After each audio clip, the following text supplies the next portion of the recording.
All right, so this is going to be my video about the last lecture, which was on using Maxwell's equations to find, for example, the electric field in some configuration or the magnetic field, that kind of thing.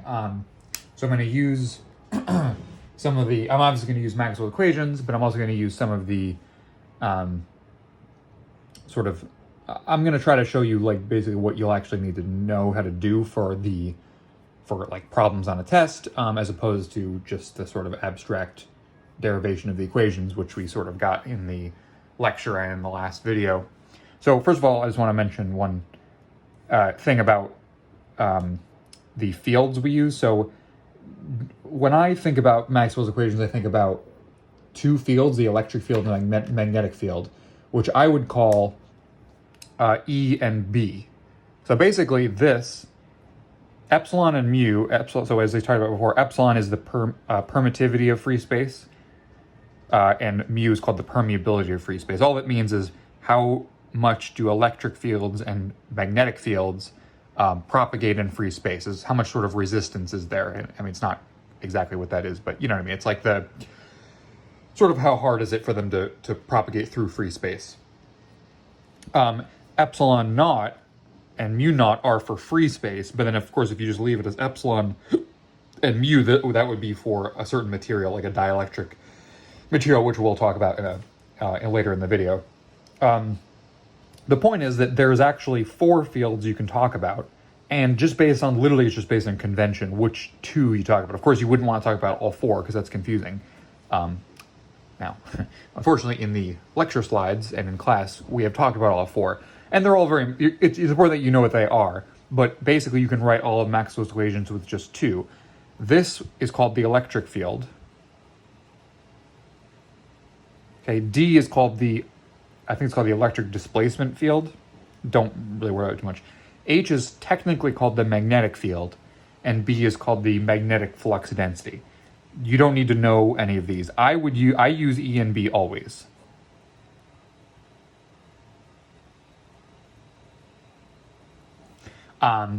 And we'll see that E and B are sort of the right ones to use, even though technically H is, if you look up H, that's actually called the magnetic field, just sort of because it's like analogous. But we tend to use E and B, and the only reason you do that is because E fields and B fields are the one that make electromagnetic radiation, and the units have to work out of epsilon and mu to make the speed of light, which I think we'll see in the next lecture or something. That's the last section I think we're going to talk about. So, so let's actually do a problem. Let's see, what should I? Right. So if they had so let's just talk about forces first of all. So force. This is the Lorentz force. QV cross B. So we talked about this a little before. So this is it's just basically the electromagnetic force. Okay, this is electromagnetic force. Okay, you don't have to really call it this. I mean, it's just, this is literally the electric force. This is the magnetic force, right? This is electric. They're completely separate, right? They're not, in this equation, they're completely separate.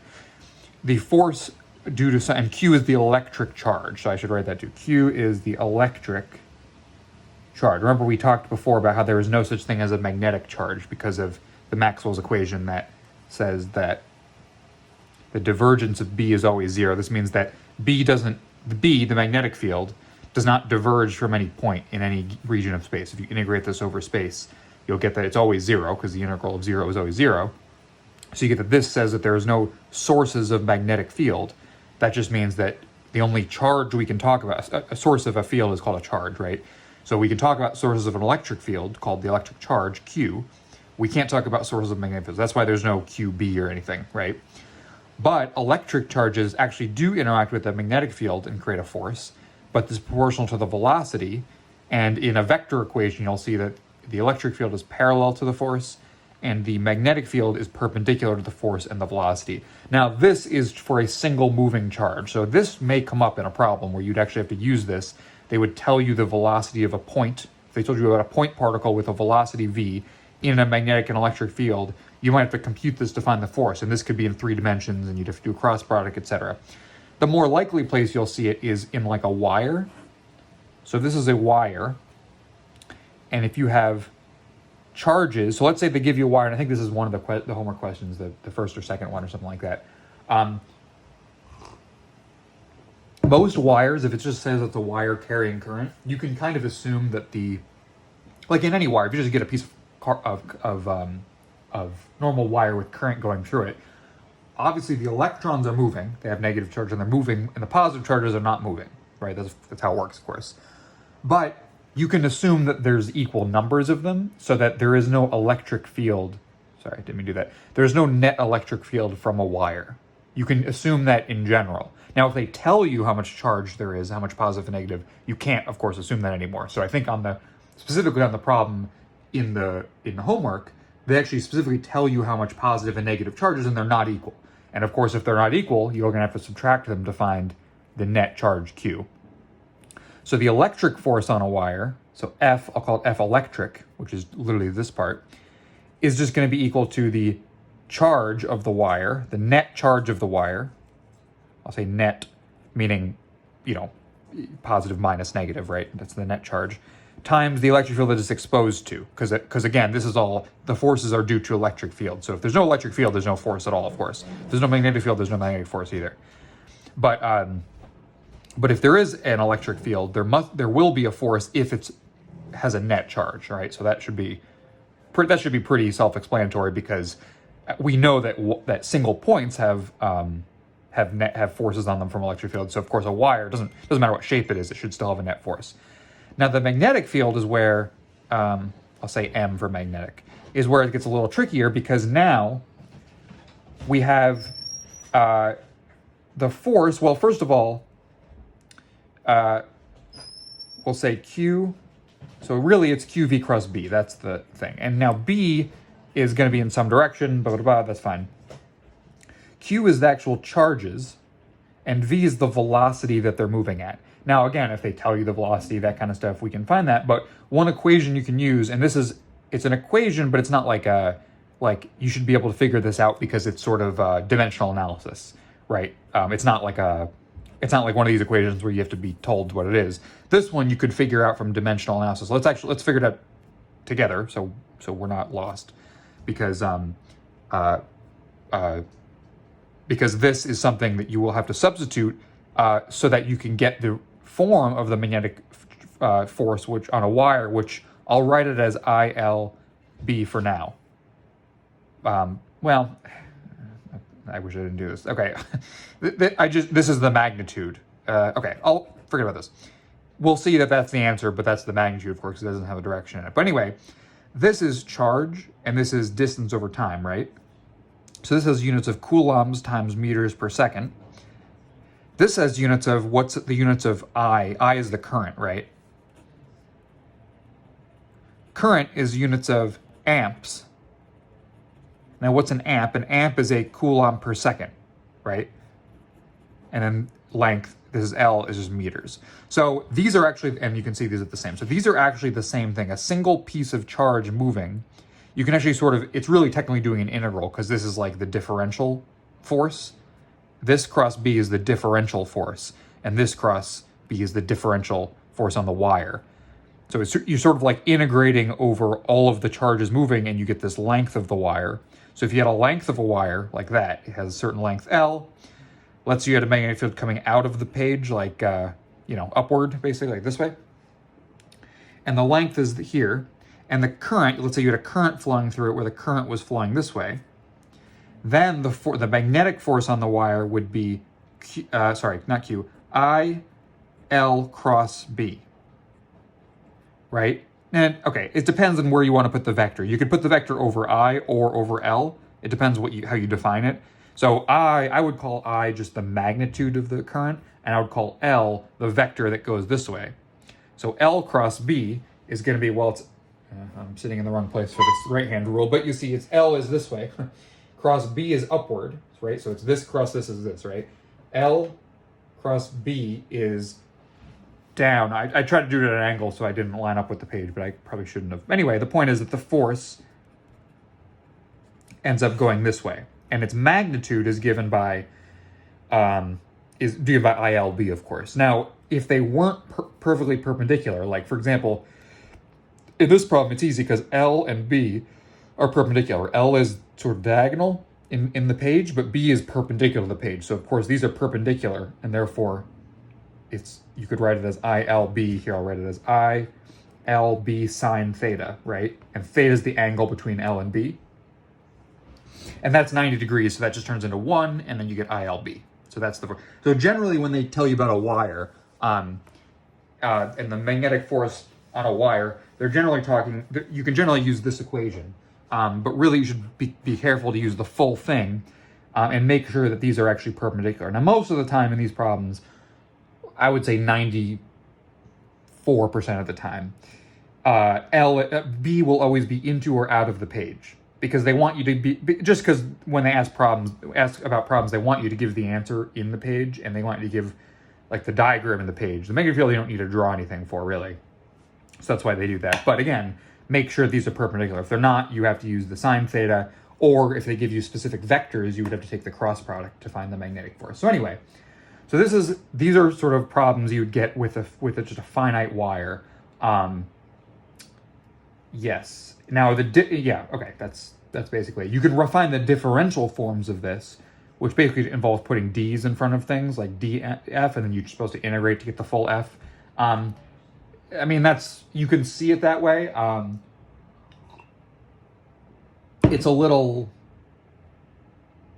sort of a fancy way of saying the same thing, I would say, because you're never gonna have a problem with a wire that's gonna wind around where you have to actually do an integral over some weird function.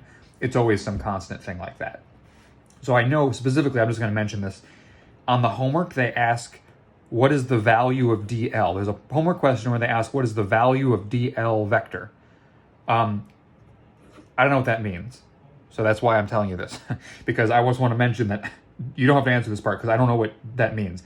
You can say what the direction is. That's totally fine, because the direction, of course, is just going to be the direction of L, the direction of the wire, right? You could flip it around and do the other way, and you just get minus signs and they would cancel, right? But dl is a differential, so what is the value? Well, it doesn't really have a value. I mean, you can integrate it and then you get the total length of the wire.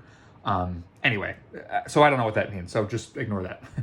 But anyway, the point is that this is the equation for forces on a wire. It's actually the same equation as this one for magnetic force on a charge. It's just that instead of talking about individual charges and their individual velocities, we say that we're going to talk about the length of the wire and the current. So all we're doing is this is like a change of variables. Change of variables. Hopefully you can understand. I know it's really messy. Hopefully you can understand what I'm saying about this. This is just a change of variables. Instead of talking, because of course, when we're talking about wires and stuff, we never actually care about the individual charges. No one cares about those. We care about the current, which is a measurement of the the movement of charge, which is sort of a thing you'd actually measure in a wire, right? I'm sure you guys obviously know about that more than me because you're engineers. Okay, so that's hopefully enough for this. Again, if you want me to do more types of problems on this, I can do more of those in a future video. But I'm going to move on to the more what I think is conceptually interesting things, and things you're going to have to do probably that take a lot more steps, which is use Gauss's law. So these are like Gauss's law. I'll just say Gauss's law. Now, what we're going to do is find, the problem, and I'll state what the problem is, so you don't, I don't want you to just think, oh, when they say Gauss's law, do this thing. What are we actually trying to do? Why are we even doing this? Like, what answers are we going to find? Well, we want to find the electric field E everywhere. I'm just stating it like they would state it on a problem. Find electric field everywhere due to blank. And the blank would be, let's say for blank equals point charge. This is number one, A. To choose an index. Okay, A. I'm going to call A as point charge. Find electric field everywhere due to a point charge. What does that mean? It means we have a charge. I'll just call it point charge with charge Q, I'll say, right? Finding the electric field everywhere, well, that sounds like a tough task, because that everywhere, really? But actually we can. We just have a universe where we only have a 1-point charge and nothing else. And we can actually use Gauss's law to find the electric field everywhere in all of the entire universe. So how do we do that? Well, let's write Gauss's law in integral form. Now I'm going to use here, let me just write it, because I'm going to not be able to talk and write at the same time. Okay. So I've made several choices here. Let me explain what I've written, because I want to make sure everyone's on the same page. First of all, I've chosen epsilon naught here because I'm talking about free space. It's not inside any kind of dielectric. You might think, what is a dielectric? And the answer is, I don't really know. It's just something that they tell you that changes epsilon. So we'll get to that in a minute. I'll talk more about dielectrics soon. But epsilon naught is for free space. So if they don't tell you anything that it's in some surface or not surface, if it's in some bulk, like it's in a big box of water or something like that, if they don't tell you that, it means it's in free space. In free space, we have this epsilon naught here. Note that in his notes and in some, maybe in the book and in other places, they'll use D here. And if they use D, D is just, remember on the last, well, I won't flip, but on the last page, D was just epsilon naught times E. So it's the same, I've just moved epsilon naught down here, okay? And also they use S. In the notes, they use S for here, E dot ds. And I'm using, closed integral, and I'm using A. Now, you might think, why are you being so annoying by changing all the variables? I'm doing this because I think this is much clearer. And if you're really held up on like the changes of variables and you could rewrite this whole thing using his notation, which would be, his notation would say, this exact equation would be over S D dot ds equals Q enclosed. Or actually it would be like he writes density or something. No, he writes Q enclosed. If you want to do this, that's fine. I don't like this because I think that it's actually sort of wrong notation in terms of you're not supposed to call the surface S and the integral S. You might think, Keegan, no one really cares about that. Why are you? But I think it's a little confusing because then it's like you're choosing your surface S, but you don't get to choose A. A is okay.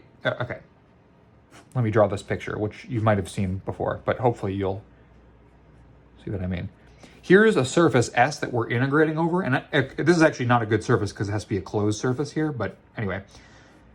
Integrating over an entire surface, a small piece of it, just like when we integrate a function f over x, right? If we do the integral of f of x dx, right? We're choosing dx is just this small piece, this dx here. So and that's how we get basically the integral of this is equal to the area under the curve. We get that because the height is f and the width is dx, and then we're adding it up over all the little pieces. So we get this area, right? It's like length, blank, it's like height times width, right? Height times width here. So the same kind of thing is happening here, but d, instead of the dx being just like a small piece of the x direction, dA is now a small piece of the surface S. So this is my surface S. This whole thing is called S. This little piece is dA, and it's a vector because every two-dimensional like region, like a section of this piece of paper has to have a vector associated with it, because otherwise you don't know if it means up or down. Basically, that's the point. So A, this is an A vector for this this area A. If I take the limit when it gets very, very small, if this is a very small thing, I can call it dA, and that's this. And the point is that we're going to add up the electric field coming out of this, coming through this surface, dotted with each little area A over for a closed surface. Now, what I just said, maybe you'll conceptually get it, but you'll think that seems impossible to do mathematically. And you're right, it's basically impossible. How am I supposed to add up the dot? I'm supposed to take a dot product at every point in this entire surface? The answer is yes, but actually we can actually do it in a finite amount of time. In fact, it's quite short amount of time. So let's, and also make sure, sorry, one more thing. Make sure that this is a closed integral. This only works because this says Q enclosed. What does it mean to be enclosed if it's not closed? So this was not a good example to do this integral in. Let's say what we're going to do is do a clever thing where we don't have to do a dot product and we don't have to do an integral. So you'll see. Q is in here. Now, what we're going to do is pick. So this says that integral of E dot dA over any surface A that's enclosed in the point charge should be equal to the enclosed charge, which in this case is just going to be Q as long as we surround Q by a surface, over a constant. But this means that it doesn't matter what surface we picked. So why don't we pick a surface where it's easy to do this? It doesn't matter as long as Q is inside of it. We can pick any surface at all. We can pick a surface that goes like that. Remember, surface means two-dimensional, so we're really like enclosing it in like a ball, right? It's like inside a ball. I'm just drawing like obviously my paper only has 2 dimensions, unfortunately. But now this would be really weird to do. But we know that the electric field, by definition, comes straight out of let's say it's a positive charge, I'll say. Obviously it wouldn't matter if it was a negative charge. You'll at the end you can go back and see that it's the same if it's a negative charge. But let's say it's a positive charge. Electric field lines go not vertically, but radially outward from them. So what if I choose a surface where at every point along my surface, the dA, which is dA again means the vector that comes straight out perpendicular to the surface, the dA is exactly parallel with E everywhere. What shape would that be? Well, you can kind of see by sort of symmetry, if it comes out in every direction, it must be a sphere. So what if I take my point charge Q and put a sphere around it? My surface S is going to be a sphere with radius little r. Now, at every single point, and this is, again, I'm drawing it as a circle around a dot, but really you should think of this as a full sphere in 3 dimensions, right? A sphere, like a ball like this, with a point charge at the very center. If I do that, then what is E dot dA over the whole surface for the whole sphere? Well, E dot dA is always E times A. Sorry, E times dA for every point, because the dot product is always sort of, remember, the dot product is just this times cosine theta. But if they're lined up, if they're in the same direction, which they are at all points of space, then, sorry, I don't want to write this, then it's just regular multiplication, right? Because its cosine is going to be 1, and so it's just going to be E.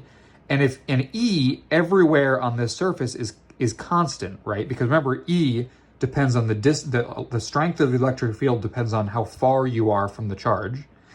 And if a sphere is literally by definition always at the same distance, so E is actually independent of this A. So we can write this as E times the integral over the surface of dA.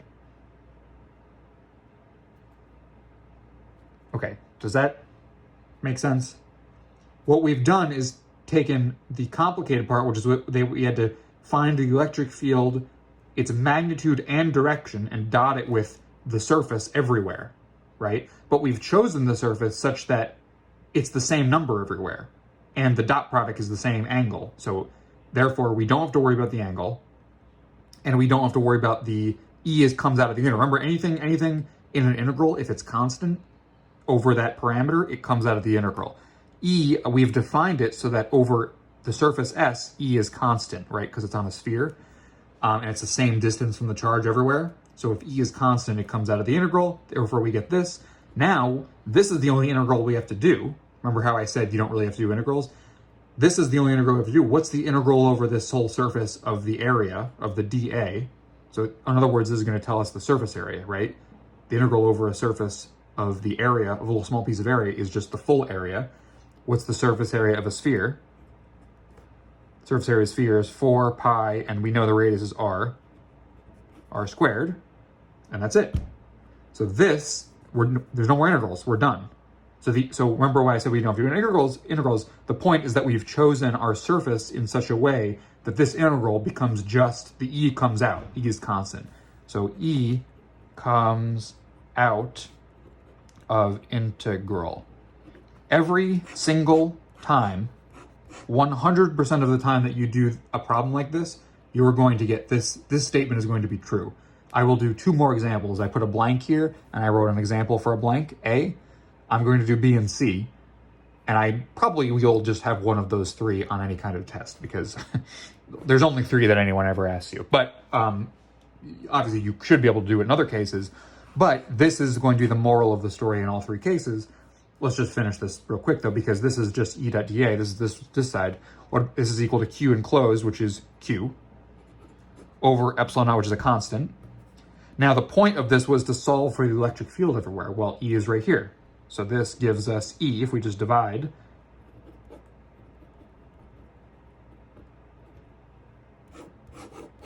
That's it. This is the whole thing. Now notice that this is Q is the charge. 4 pi epsilon is a constant. Actually, if you remember Boltzmann's constant from Boltzmann constant was K Boltzmann. That's actually equal to 1 over 4 pi epsilon naught.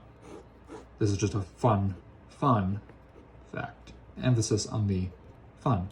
So anyway, this is really cool because then this just becomes KQ over R squared. This is an R, by the way. I know my R's look like V's, sorry. This is the inverse square law.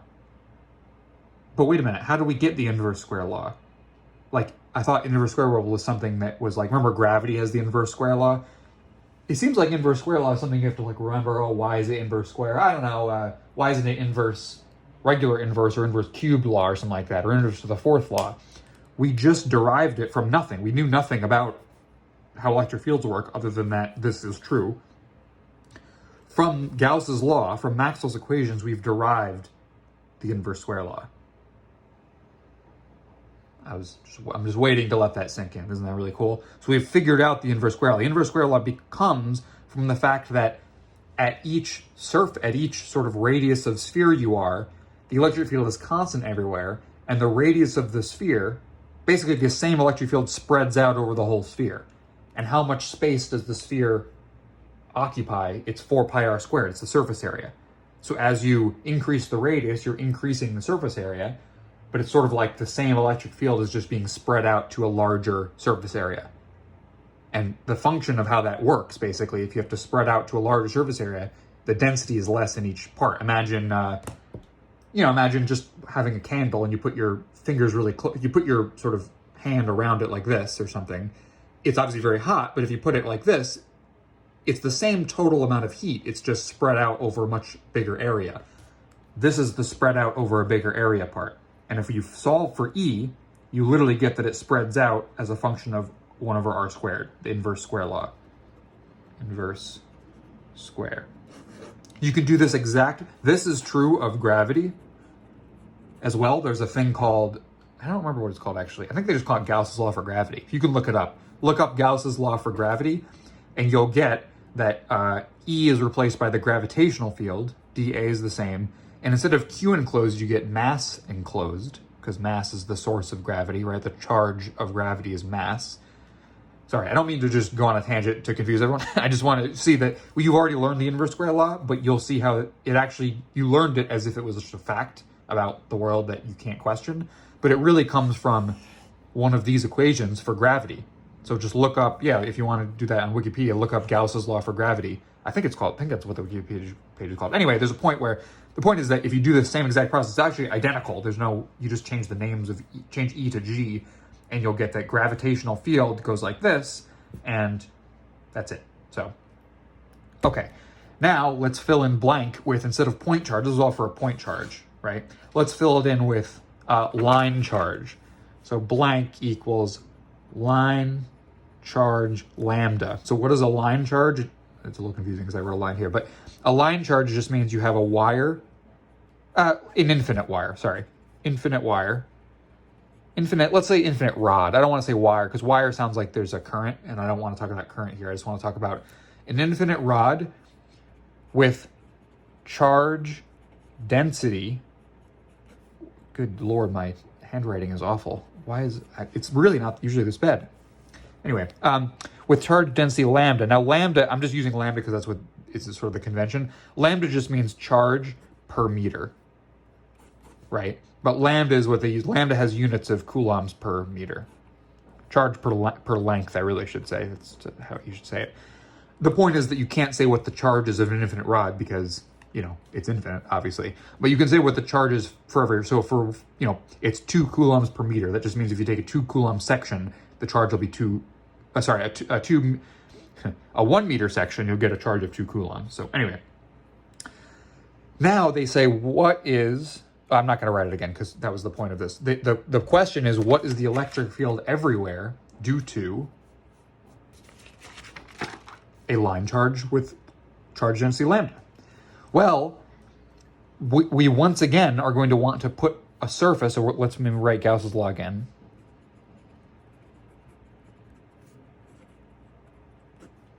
Okay, I'm not changing anything. I'm not writing lambda, and you can't switch this with lambda or something. That's probably very tempting for you to put lambda here. That wouldn't work because the units wouldn't work out. You can't just do that. So what do we have here? Well, we have the same exact thing, but again, the only freedom we have here is to choose a surface, right? Is to choose some surface. And then once we look at that surface, we can find the charge enclosed in that surface. Right now, there's just infinite rod. The surface can't be infinite. It has to be a finite surface. Now, obviously, it would be helpful probably if you pause and try to think about this a little bit of like, what surface do you think you would get? Now, I think he did it in the thing, so you might not remember.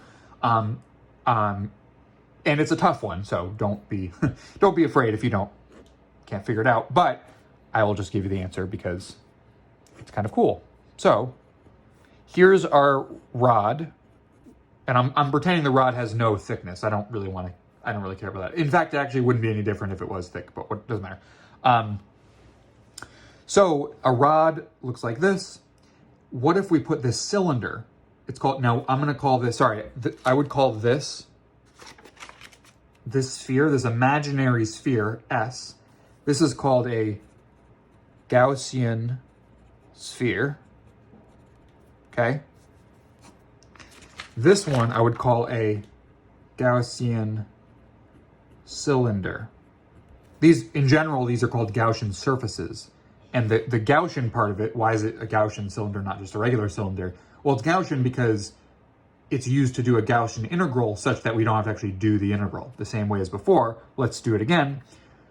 If we're integrating over a whole surface, so we're integrating something dA over a whole surface, well, this surface has several parts. It has this sort of label part, like I'm saying label as if it was like a soup can, has a label around the outside, and then it has 2 caps, okay?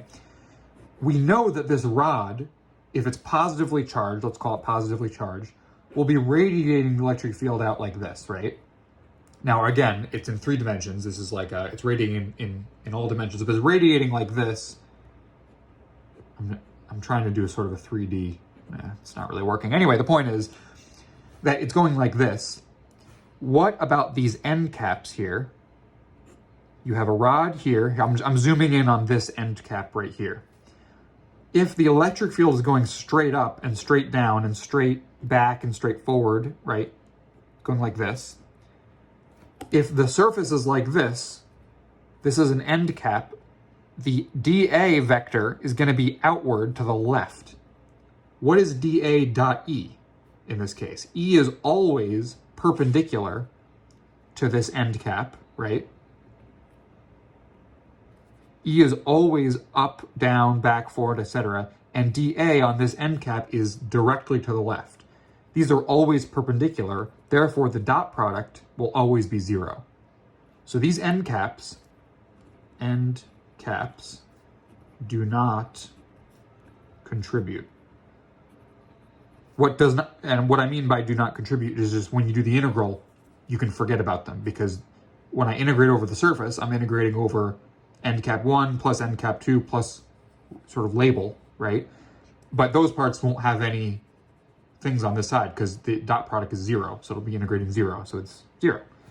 So all I need to do is do the integral of this around this ring part here, and if we look again at where the electric field is, notice how it's the same as the sphere case, so the electric field is pointing in the same direction as the dA at all points, right? Imagine, just imagine a soup can, and then you put a rod right in the middle, and out of the rod everywhere is just like straight out of the rod at every direction is the electric field. It's always going to be perpendicular to the can when it sort of pierces the can.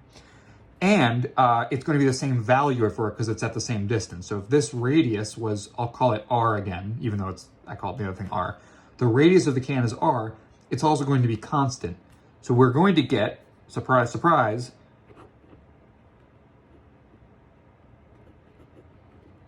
that the dot product goes away, again, because they're always parallel in the region we care about. In these regions, they're always perpendicular, so it's 0. And they're always, what was the other thing? Oh, it's the same magnitude. In other words, E does not depend on where you are on the can. E is the same everywhere. There we go. Now, what is this? Well, remember, the ends don't matter. So this is just the surface area. And I'll call this length L. We had to make up a length. So the surface area of a cylinder is just L, the length, times 2 pi r, right? If the radius is r, it's just a circle circumference times the length, right? That's the, right? Again, you would have to do plus E dot dA of the end caps, but E dot dA of the end caps is 0 because they're perpendicular. E and A are perpendicular. So we get E times 2 pi r L on this side. Now the other side is Q enclosed over epsilon naught. Now what's Q enclosed here? Well, notice that what is the charge enclosed? Well, there's no point charges, but there's just this line charge. What is the actual amount of charge? As I said, the definition of line charge is that it's charge over length. So if I enclosed it in a cylinder of length L, my charge enclosed must be lambda L. Right? Just make sure you understand why I wrote this for a second. It might take a second because it's a little confusing, but by dimensional analysis and just imagine snipping off the rod or whatever, how much charge would you have? Well, the charge density per length times the length is equal to the charge. So that's this. Now look what happens. Now if we want to solve for E, L's cancel. That's fantastic because L shouldn't matter at all because L was a function of the Gaussian cylinder, right? If I change L, it shouldn't change anything about because it's an infinite rod. Why should the sample of length I take matter at all? It shouldn't. I just made up L, right? You may think I also just made up R, but R can be anything you want because it's valid at all lengths or at all radiuses. But anyway, sorry, let's just finish this before I keep talking about this. Lambda over 2 pi epsilon naught R. This looks a little different than the one we got last time. What we got last time was Q over 4 pi epsilon naught R squared.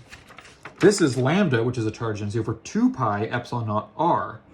This is not an inverse square law, not inverse square. This is just an inverse law. Square. But this is the electric field at any radius R from an infinite rod of charge density lambda. Now, the reason it's not inverse square is because this is not a point charge, right? And it's infinite, so it sort of can't really be real anyway. But you can kind of imagine, think about why, if it's infinite, if you're very close, well, yeah, I mean, it shouldn't really be the inverse square because this sort of radiates. You can imagine the point charge has to radiate radiate like a balloon, right? Like a sphere inflating. But this only has to radiate sort of in these directions. It doesn't have to radiate this way. I mean, it does, but they all end up canceling. And just radiates straight out in sort of a disc shape. Like if you pick up a single point, it sort of radiates electric field in a flat plane. So it doesn't die off as fast because there's not as many places for it to go. That's not a very good explanation. You can kind of see why that's like in physics they would call it a hand wavy explanation, and you can see how much my hands are waving by the shadows. But anyway, the point is that is, it's not inverse square because it's not a point charge, but that's okay. But this is the answer. This is the actual answer. And this is how we get it. And we, again, use just a Gaussian surface with some made-up parameters, some of which mattered and showed up in our answer, and some of which did not matter. And we can think a little harder about why the ones that didn't matter didn't, and the ones that do matter do matter. But anyway, now let's go. I just don't want to spend too much time on this because people are going to get bored. But The third one I want to do is blank. So in other words, remember the question was, what is the electric field everywhere due to a, what is the third one? A sheet, infinite sheet. Infinite sheet of charge with charge density sigma. So sigma is charge per area. Right, this just means coulombs per square meter, for example. So this just means if you have a sheet of charge that's infinite, again, these are all infinite, goes on forever.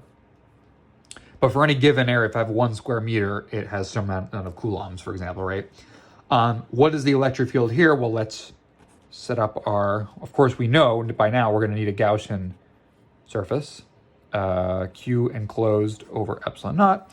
What's our Gaussian surface? I won't spend too much time. You can pause if you want to think about it, but I won't spend too much time on giving you sort of wrong answers. I'll just tell you the right answer, which is, we call this normally, now you can actually make a Gaussian cylinder here. That would totally be reasonable. I'm having trouble drawing this. You can find really good drawings online about this. Okay, well, it's good enough. It looks so ugly. Okay, the point is it's called a Gaussian, sometimes they call it a pillbox, which is weird because I don't know of any pills that come in boxes. But anyway, they call it a Gaussian pillbox or a Gaussian prism, maybe, or a Gaussian, you can even do just a Gaussian cylinder. Actually, you know what? Well, no, I'll do a pillbox, because we could do a cylinder like this through the sheet. That would be totally reasonable, but I just don't want to do it again because, well, okay, I'll do a cylinder. Actually, I'll do a cylinder. I changed my mind. As practice, if you understand this, you should try it again with the pillbox. You should get, of course, the same answer, and it'll be very similar, but you should just try it just in case. But I think this is actually clear because it gets rid of an ambiguity that you'll see. And it gets rid of one of the variables, which is length times width. We can just use area of the top. So if we use this as our Gaussian surface, well, at every point on here, where is the electric field going? It's going straight up and straight down, right? Because every point here is a charge. You can imagine why I didn't really answer this in the last one, but why isn't it going every direction like the point charge was? Well, it's because on here, if you have any charge radiating electric field sort of off, it's not vertically, well, it's just canceled by another piece radiating the opposite direction, right? There's a sort of a symmetry in this plane, and so you get only the parts that go straight vertically up and down, and that's how it works. Now, what we want to find is the electric field probably as a function of this distance d. So we can do E, I already wrote it up here. Now, what we have is, again, we have 3 parts. We have the end caps, which are 2, and then the soup can label thing. If the electric field is going vertically up, you can see that the dAs on the label part of the can are parallel to the surface, and therefore the dot product will be 0 there. And so it will not contribute, the label part of the can, the round part of the can will not contribute to this part, right, to this integral. So we only have to care about the end caps. So what do we have? Well, the electric field at this point of the end caps, sorry, did I skip something? No, okay, sorry. Okay, no, I'm good. So what we have is E dot dA equals, and the electric field, sorry, this is what I was missing. The fact that the ends of the soup can, the caps, are the same plane as the plane of charge we're talking about. Therefore, the electric field will be constant along them. That's the other part. So they're perpendicular and E is constant. That's the same thing we've just kept doing. So we can pull E out of the integral, and we just get this. Again, we threw away the area due to the, so remember in the cylinder one, we actually only cared about the ring label, soup can label part. In this case, that part went away with the dot product, and we only care about the surface part.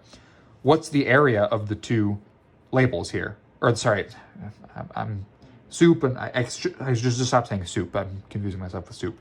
Anyway, the top and bottom have area what? Well, let's just call the area of the top one A. Sorry, it's a little confusing, but let's just call the area of the top one A, because I don't want to do pi r squared and whatever, right? Let's just call it A for now. Then the area of the of the two parts will be just 2A, right? Because that's this. So this is the total area of S such that the dot product is 1. Well, dot product is really E times A, right? And now what's the charge enclosed? Well, we've enclosed, now well, if the top had a, I'm sorry, this picture is awful. Right? So this is our thing, and then this is the sheet here. And then it goes below it too, to our other end cap. So this had area A, this had area A. Those are our two A's here and here. This part canceled. And we had the charge enclosed was just this region. Remember, the charge enclosed is, we only have the variable sigma, which is the charge density. The charge enclosed is going to be the charge density times the area enclosed. What's the area enclosed? Well, it's just A again, because of course this is just a cylinder. So the area here is the same as the area here. So this is sigma times A. This is charge enclosed. Again, this is exactly analogous to our lambda L. Now it's sigma A, and those are both the same as Q, right? It's just different. We have to be a little more careful when we have something like a charge density as opposed to a single charge. Epsilon naught, and now what do we get? E equals sigma over 2 epsilon naught. Look at that. A is canceled, and we get this. This is insane. This is crazy. So when I first saw this, I don't know what year this was, but I thought this was insane. There's no R here, and there's no D. Remember I called this D? We didn't even use it, right? This is crazy. So somehow, when you have an infinite sheet, right? When you have an infinite sheet of charge, no matter how far away you are from that sheet, the electric field is constant. It only depends on the charge density of the sheet, and Q and epsilon are, of course, just numbers. They're constants. So this is crazy. But it kind of follows the pattern. So it's not that crazy. It kind of follows the pattern. This was an inverse square law with a point charge, because the charge could radiate electric field in a sphere in 2 dimensions. This was the inverse to the first law. So it can only radiate in sort of 1 dimension, right? Out. Right? 1 dimension was just this R dimension. And this one, it can't radiate really in any dimensions. I mean, it can go straight up and straight down, but it doesn't spread out, right? If you just radiate electric field straight up in parallel, it'll never spread out, right? It won't. The field lines won't get farther apart.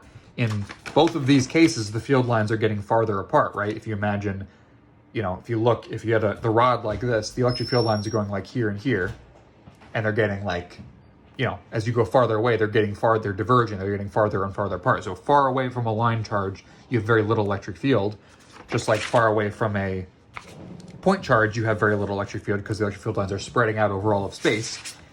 In this example, the electric field lines are exactly lined up forever. As you can go infinitely far away and they'll all be exactly lined up. They will never spread out. So this will not diminish. This has no inverse anything law. This is a constant. Constant means it doesn't depend on distance. It does depend on, of course, the charge density. If the charge density is 0, then of course you'll have no electric field. That's trivial. Now let me just do a side thing here, which is, what if you have, this is called a parallel plate capacitor. So you probably heard of these maybe from electronics or something, but all it means is, parallel capacitor. And this is actually really important. It's actually more important than this amount of space I'm leaving it, but I don't want to spend too much time on it because it's actually identical to this with one small exception, and I'll talk about that. A parallel plate capacitor just means 2 infinite plates. Now, of course, in real life, they're not infinite, but they're just very big compared to the space in between them. We can call that infinite. That's like the spherical cow thing where you just approximate things. But if this has a charge density of sigma, this bottom one has a charge density of minus sigma. It just means the same charge density with a minus sign.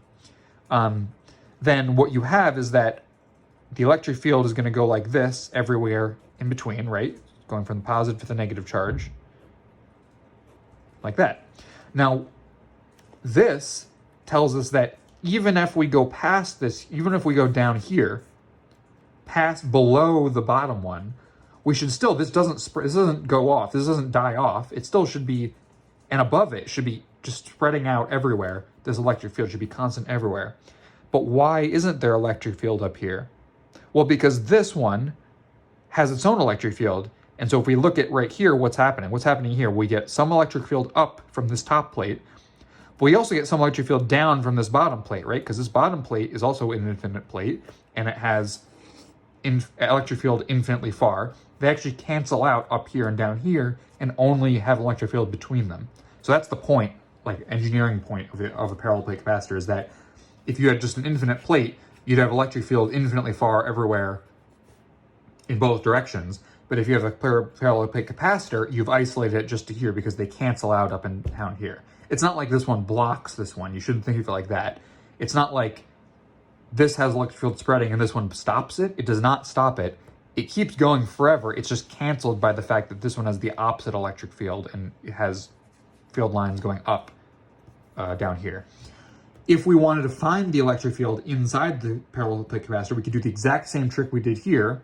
The only difference would be, now let's turn this picture I drew for the Gaussian cylinder thing, pillbox or whatever. But this is, I'll call this in a capacitor now. Now A is above, so, okay, this says sigma plus. And inside here, there's electric field going down. And in the pillbox example, there's also electric field going up. That's why we had a 2A, because the electric field was going through both caps. But now the electric field in the capacitor is not going through the top cap. It's going through just the bottom one. The top one is canceled by the electric field from the bottom thing, right? The bottom thing also has electric field going down everywhere in space. This one has electric field going up. They cancel here, right? If you want, you can just draw a two-dimensional picture for yourself. If this is sigma plus or sigma minus, just draw this. This, now, everything's, if you had a minus sigma, everything's identical. It's just the electric field going in. Right? And just keep drawing these now. Right? This is what the electric field should look like from this plate.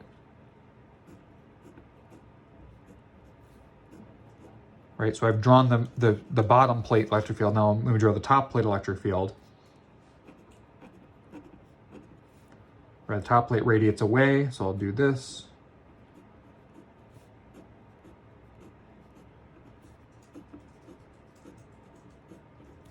Right, now notice that I've sort of stupidly drawn two opposite electric fields. That's exactly correct. They both produce electric fields, but here they cancel, here they cancel, here they cancel, here they cancel, here they cancel. They don't cancel inside. So there's only electric. That's conceptually why. You can just draw the arrows and you'll see that it's true. It's important, of course, that they're opposite charges though. This says plus and this says minus. Again, so let me go back to this. The only difference, if we use the capacitor, is that now the top sort of cap of the soup can does not have electric field going through it, so that doesn't contribute to the integral. So instead of 2A here, it's the same exact, you can start with this, you can go exactly through what we just did, except instead of 2A, you just get A, because this one doesn't contribute. You just get only this A has a non-vanishing this integral. And so you'll get E dot dA equals E times A, which is equal to sigma A over epsilon naught, and therefore you'll get E equals sigma over epsilon naught. There's no 2. So this is also constant, everything I said about this is true of this, it's constant, except that there's no 2, and you can actually imagine why that's true. It's just because we have 2 plates now. So the net charge is like, what if you shifted the charges so this was 0 and this was 2 sigma? Just change this to 2 sigma and you'll cancel that and you'll get this. So it's actually sort of obvious when you see the answer that this is double what this is, right? And it's weird that we got it by noting that that the electric field cancels above the thing. That's actually kind of a funny thing, is that thinking that there's just 2 sources of charge here, so the net charge is like double, means that there's double electric field is the same mathematically as saying that the top cap doesn't have electric field that contributes. It cancels there. So anyway, feel free to take your time absorbing this. This is actually kind of a complicated, probably the most complicated one of these 3 examples. But the point is that these 3 are examples of applying Gauss's law in real life, sort of to find real life electric fields. Okay, now I'm going to move on to some more, let's see. Oh, I've got to talk about a few little dumb things. I mean, they're not dumb. They're just like, I just have to talk about them. They're not really interesting. This, sorry.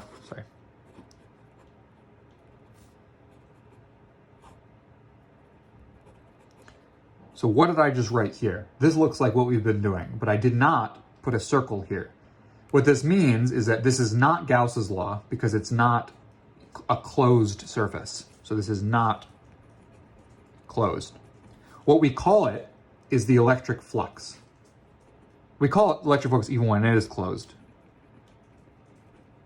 But when it's closed, we don't care. We wouldn't give it a name because it's normally equal to Q enclosed over epsilon naught. So this is true when it's closed. So I should really write equals when S is closed. When S is not closed, it's still totally fine. You can just do it, right? It's just not equal to anything nice here.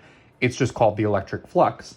And an example of when you might want to use it is, this is why I say it's two, because there's sort of only one problem you can give, which is, let's say you have I'm going to look on this is the side view. And it's like let's say you have a surface that's sort of standing up at an angle, right? It's like, I don't know don't worry about how it's standing up. Standing up at an angle, and you have an electric field, E, going like that. And this is actually like my 3D is awful. This is actually this has area A, and it's like a sheet, and the electric field is going parallel to the ground, and this is held up at an angle A. They might ask, what is the electric flux through the surface? That's it. What is it? I don't know why I said that sentence weird. The point is that this is another example where it's really an integral you're doing, but you're not really going to do an integral because the dot product it's just going to be equal to E, so phi E is equal to E A cosine theta, where theta is the angle between them. I've replaced the dot product with the cosine. We know we can always do that. It just gives us the magnitude. And this is a dot product, so it's a scalar. So this is always true. We don't have to worry about, it's not like the cross product where it's not really equal to the, anyway. And we also don't have to integrate it over every point because the electric field is actually constant, right? The electric field does not depend on A. So the electric field comes out of the integral kind of thing. It's the same idea as before. So anyway, this is E egg sine theta. Now, if they give us A and they give us E and they give us theta, that's it. So this is why I said it was dumb, because this is the whole thing. The point of this is just that you can do this without using the closed one, and it's not equal to Q anymore. It's equal to something a little more annoying, which is literally just a dot product. And they're just teaching you that the integral over A is really just means like dot A. As long as E doesn't depend. The only reason E is inside here is because E could depend on A. In other words, E could be different at each point, but E is constant in this example. You wouldn't get one like this where E is not. I mean, if they told you E is not constant, you might have to literally plug in E as an integral here. That would be fine. And you could just turn this into dx, dy, and they would have to give you, that would be a really annoying question, but sorry, this is one thing. Another thing, now for something sort of completely different, which is that why is there no electric field in a conductor is another important thing, because they'll probably ask you like a qualitative question of why is this true on some kind of test. Okay, it's kind of, actually, okay, it's kind of itchy. I shouldn't make that noise. So let's say you have this as a conductor. We know that the electric field, that the electrons in a conductor the mobile charges always go to the surface.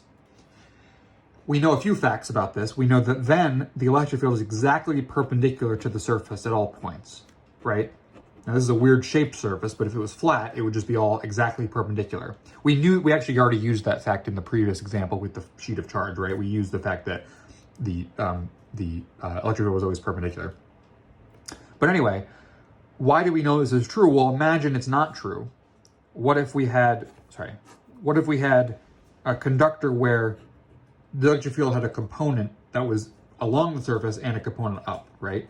Well, this component would just, a conductor means that charges are free. Conductor equals charges are completely free to move. So you should imagine that it's just like an ocean, right? The charges can move exactly wherever they want. Well, if you had any component of electric field along the surface, by Lorenz's law, by F equals QE, we know that would just push a charge. And everything would just be pushed until there's no forces, right? And you, of course, electric field going out of the thing, you can't push something out of the, you can't push an electron out of the surface. But if you had any component of the force, even if it was just a little bit to the side, it would just push the charge, right? Until it got to a point where all the charges were exactly, where all the electric fields were straight out. So that's kind of sort of an obvious answer once you think about it. What else? Oh, no electric field inside a conductor. E is 0 in a conductor, and again, it's the same exact reason. If E was not 0 in a conductor, this would require us that the charges, which are free to move, just move. And then they'll just move until there's no electric field. So it's impossible if there's an electric field in a conductor, because the charges, the only way you can have a thing with electric, let me start that sentence over a little slower. The only way you can have a piece of material with a non-zero electric field in it is if you prevent the charges from moving. If you allow the charges to move, they will just move. By kinematics, by Newton, they'll move. F equals ma and F equals QE. They'll just move. So, what else was there? That was it. That was basically the things, the main properties of a conductor that you're supposed to know. Okay. Oh, and then one more dumb. This is the third of the three sort of silly little things. I shouldn't say silly, I just mean sort of disconnected from everything else in a not interesting way. But you should know about them, which is called the susceptibility, the electric susceptibility. So D, which we've been not using for now, but some people like to use, epsilon alpha. Yeah, so D is epsilon alpha. Now, normally we just write epsilon naught because we don't care about the material, but now we're going to care about the material. The only reason you'd care about this is if you had like a parallel plate capacitor. Actually, let me just use, well, okay, no. You could have a parallel plate capacitor with an object inside, and basically you just have to say, I compute the electric field inside, but then the electric field actually produces a D field, right, which is just proportional by this epsilon. This epsilon we can break down a little bit and write this as epsilon naught times something times E, right? I mean, this is clearly, I'm just writing, epsilon just means the permittivity of an object. Epsilon naught is the permittivity of free space. Every object is in free space, it just has another thing in it. So this is 1 plus something, right? If this was 0, you would just get E, or D again, with epsilon naught. This other thing is called chi sub E, which is called the dielectric susceptibility. You can tell by my pronunciation that I'm just reading this, and I don't really find this very intuitive, so it's okay if you don't either. This part here, epsilon, so this is just a distribution, right? This part here, epsilon naught times E is just one part. This is the standard D in free space. The other term, which is epsilon naught times chi times E, we give this a name, we call it the polarization field. So in other words, we could also write this as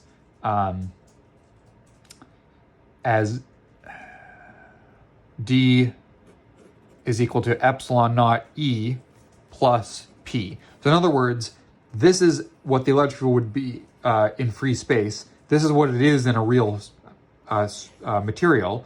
The difference between them is just basically they call it the I'll write polarization field. And this just means that like when you it's not just that when you have an electric field in some region of space, let's say a parallel plate capacitor, you'll have some electric field. It's not just that when you put an object in there that it blocks the electric field. It doesn't do that. It actually rearranges the charges a little bit in the object, right? Because most objects that are, of course, conductors are not part of this, but this is just for something that kind of conducts things, it'll move the charges and apply forces to the charges in a small way, such that you induce a P inside. So imagine you had a parallel plate capacitor, you have this electric field E inside the whole thing, because you have sigma, plus sigma, and minus sigma, right? And imagine you put a block of material, like, I don't know, I literally have no, I'm so out of my, I have no idea what kind of things they use for these. But anyway, whatever. You have something called a dielectric. This is what it's called, sorry, my handwriting, I don't understand. It's called a dielectric. Also, sorry, one more thing. This 1 plus chi E, which is just here, is also called kappa, which is called the dielectric constant. Dielectric constant. In my opinion, whoever invented this field needs to just pick some of these variables, because these are way too many. I just hate this so much. Anyway, so the point is that then you can write D as epsilon naught kappa E. This is actually a nice way to put it, because then you're just saying that I'm never using epsilon, which is very confusing with epsilon naught. Epsilon naught is a universal constant of the universe we live in. So we have to use this.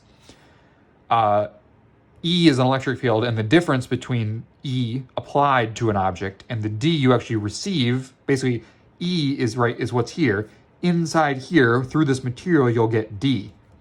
And D is just epsilon naught times E times kappa, where kappa is this thing called the dielectric constant. This material is called dielectric. The point is that the molecules in here will actually be sort of reoriented and rearranged such that I guess I do that backwards. The plus side should be at the bottom and the minus side should be up here. Anyway, you see what I mean. The point is that you create some kind of alignment of things in the material, so the material actually has a net electric field inside of it, right? Like that, P. And you actually have to add it to the ambient electric field to get the net electric field, D. So this is sort of the point of D, is that when you put materials in electric fields, they don't just sit there and just, okay, fine, I guess they actually rearrange themselves to different amounts, parameterized by this kappa and epsilon and chi. For some reason, again, there's 3 variables that tell you the same thing. So some moron forgot to okay, I'm gonna stop. The point is that epsilon, chi, and kappa all tell you about how materials correspond, what electric fields they create inside of them by external electric fields, such that you actually need to add them together to get the total electric field in the object. So the electric field in this material is actually the electric field here plus the induced electric field P, the polarization field. Okay, now we'll move on to this is the last thing. And the last thing is kind of like, it's actually kind of fun. Okay, it's not just kind of fun, it's the most fun thing that we're going to do today, which is Faraday's law. So we just did some Gauss's law problems, and now we're going to do a Faraday's law problem. I'm only going to do one, and that's because it sort of encompasses everything we need. Again, as usual, let me know if you want me to do more problems. But this is sort of the standard example, and every other example is like a small perturbation of this example. So Faraday's law, we're going to use something called the magnetic flux. Now, we just talked about the electric flux. The magnetic flux is exactly the same, but it's with B. Right? This is the magnetic, This is the magnetic flux, B dot dA. Electric flux was just E dot dA. Now, we know that if we put a circle here and we make it a closed integral, what's the answer going to be? This is where I would wait for someone to say an answer, but the answer would be 0. We know that because we know that would just tell us the enclosed magnetic charge. There's no such thing as a magnetic charge, therefore this would be 0. But we're not enclosing it, so it's just the magnetic flux. So this is called magnetic flux. And this is equal to, by Faraday's law, this is equal to, and I'm going to write this, but don't worry too much about it, E dot dl, We don't actually usually talk about this itself because the closed integral, this is one of the Maxwell equations, right? With appropriate integrals. This is the closed integral around this surface S, but this we actually call curly E, which is called the EMF, or electromotive force, or voltage. Now, it's actually not a force. Forces have units of newtons. This does not have units of newtons, so don't confuse it with a force. This is called the EMF, and it has units of voltage, or newtons per coulomb. Sorry, that's not right. Newtons per coulomb times meters. Okay, I don't know. It's volts. It's just volts. Because electric field has units of volts per meter, and length, when we integrate over length, we get meters, so we get this as volts. So we usually say Faraday's law. Oh, sorry, this is not right. It's d dt. This is Faraday's law. I'm sorry. This is the magnetic flux. This is Faraday's law, which is the time derivative of the magnetic flux through a surface is equal to the closed loop integral of E dot dl around the surface. Again, that's a mouthful of words to say. I'm going to say it one more time. You don't have to memorize what this means, but you should really try to understand what this sentence is meaning, because this is literally the definition. We're going to do an example, though, because there's much more to understand than just the words. The magnetic flux is the magnetic field through a surface, just how much magnetic field flows through some given surface. The time derivative of that magnetic flux, the change in magnetic flux, is equal to the through a surface is equal to the integral of the electric field around the boundary of that surface. Loop equals boundary of S. Again, there's a very high chance that doesn't mean anything to you, because it sort of doesn't mean anything to anyone unless you already know the answer. So let's do the problems. And again, these are the most fun problems, so don't worry. So this is, we call this EMF. So we could also write this law as EMF equals there's a minus sign. I forgot about that. Minus d dt of this. This is the whole thing.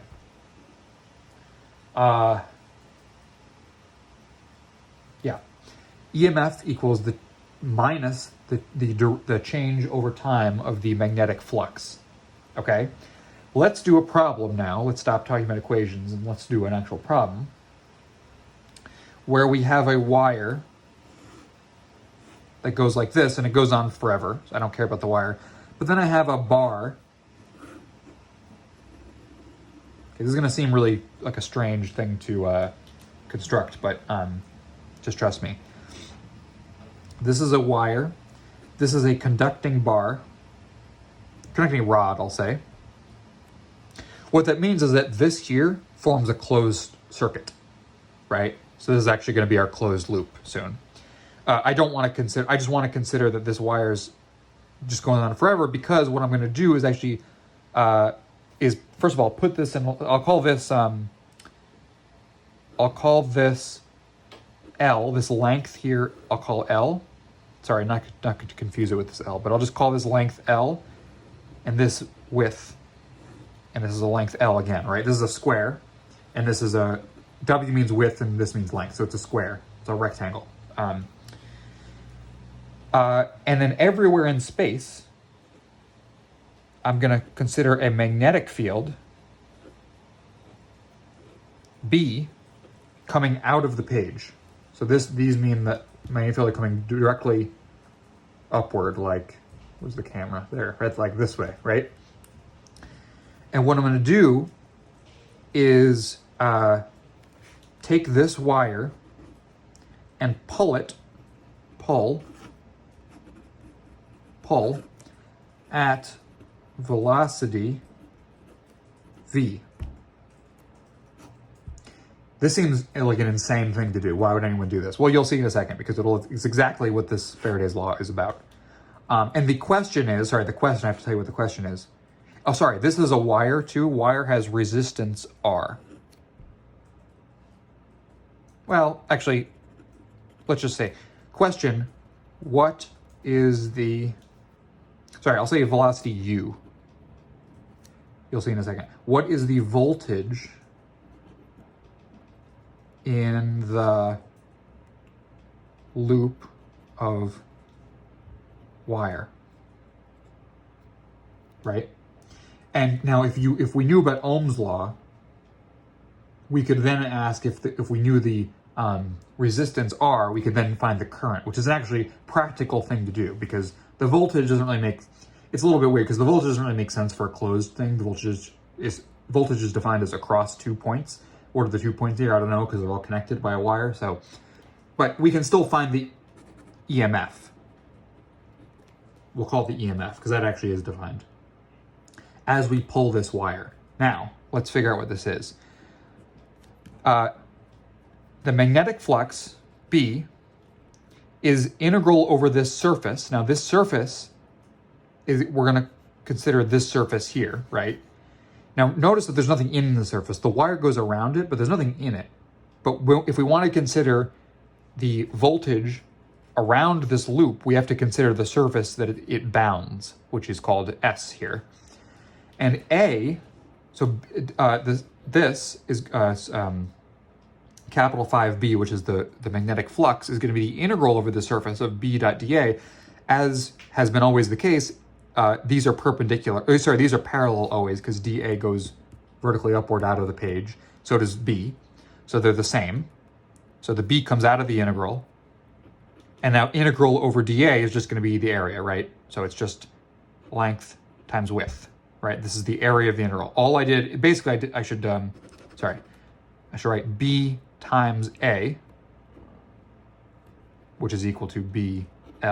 Does that make sense? The magnetic flux through this loop is BLW at this moment, before I start pulling.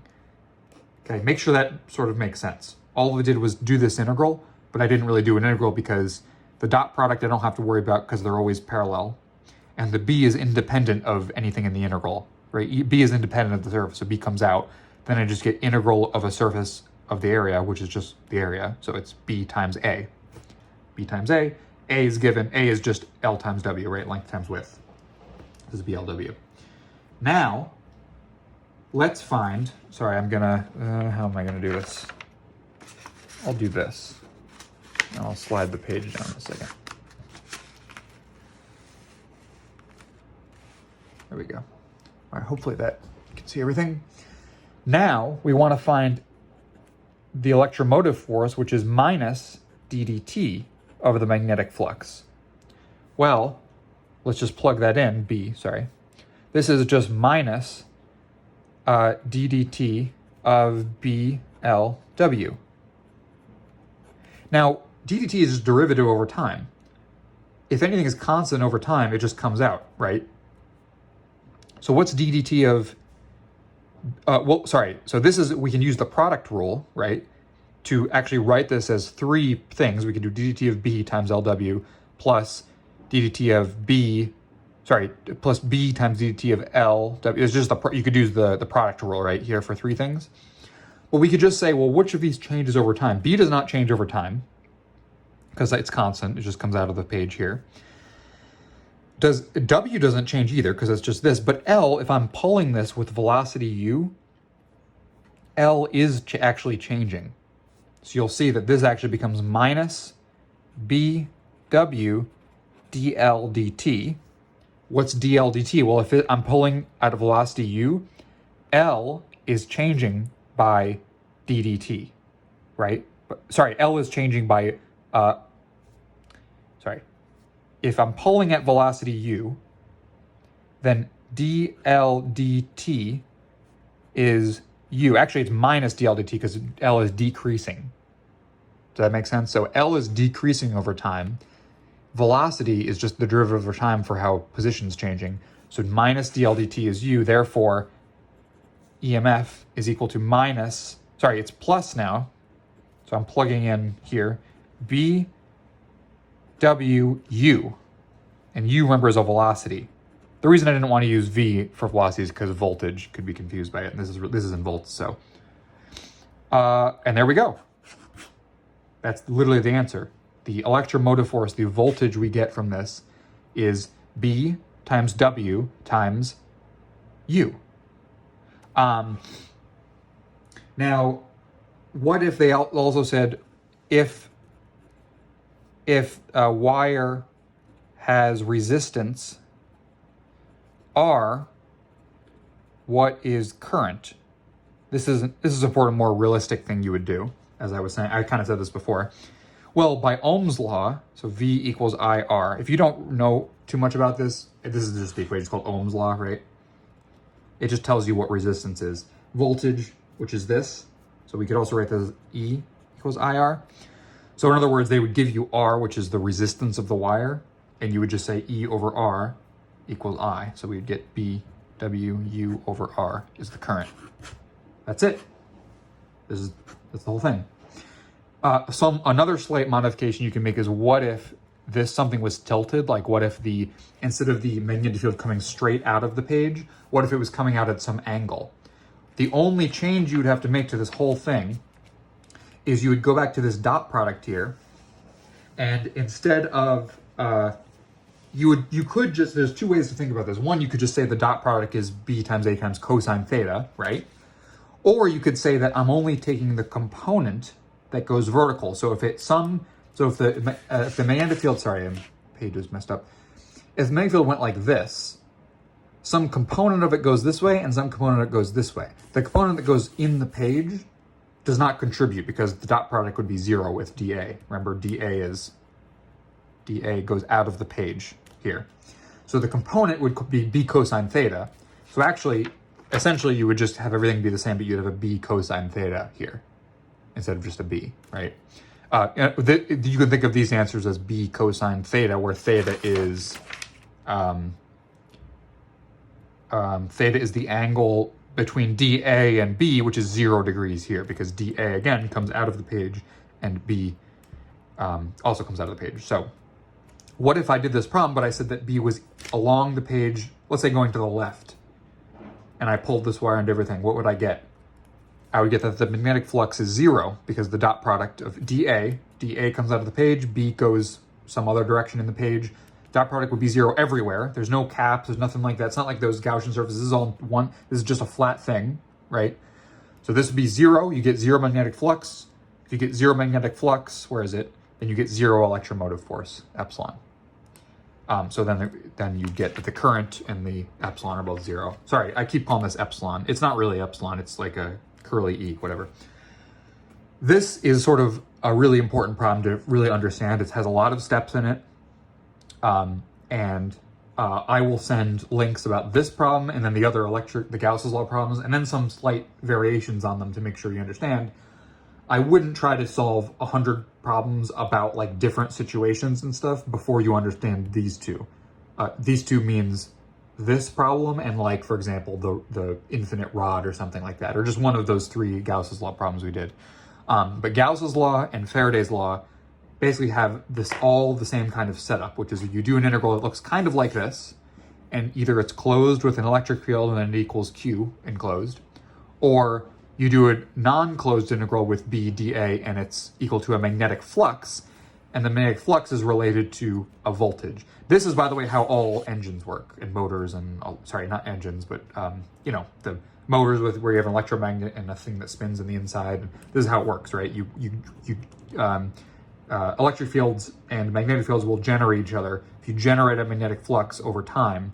And we'll see soon how this and the other law, which is, I always forget the guy's name. Okay, can't remember his name. Anyway, the other guy who talks about this. There's another equation where there's the derivative of the electric field is equal to something with a magnetic field in it, and that's sort of the opposite. And because of both of those, you can actually get a self-sustaining wave. So, and we'll see what that is. It's, well, spoiler, it's light. It's electromagnetic radiation. And we'll see that in the next chapter, which is a really cool thing, which is we're going to tie together the wave mechanics stuff we've been learning a while ago, last semester, basically, and a little bit in quantum mechanics. We're going to tie that together with the electric and magnetic fields and Maxwell's equations that we're learning now, which is kind of cool. So, yeah, let me know if you have questions on Slack anywhere. And let me know if you want to see any specific more examples. I'm trying to give you the most representative and simplest ones that include enough detail that you can learn a lot from understanding them completely, but not so complicated that you'll get lost and you know, learn a bunch of complicated things for no reason. So I'm trying to give you the sort of the basics that you should really be trying to understand fully. If you don't understand any steps in these, obviously let me know or let other people know on Slack and maybe they can answer. Again, I will post links. You can, if you don't like my explanations or if you're not sure about it, you can look at those things. These are very common problems that people do. So if you look them up, I'm sure you'll find something. Yeah, so good luck everyone. And I look forward to hearing about your feedback.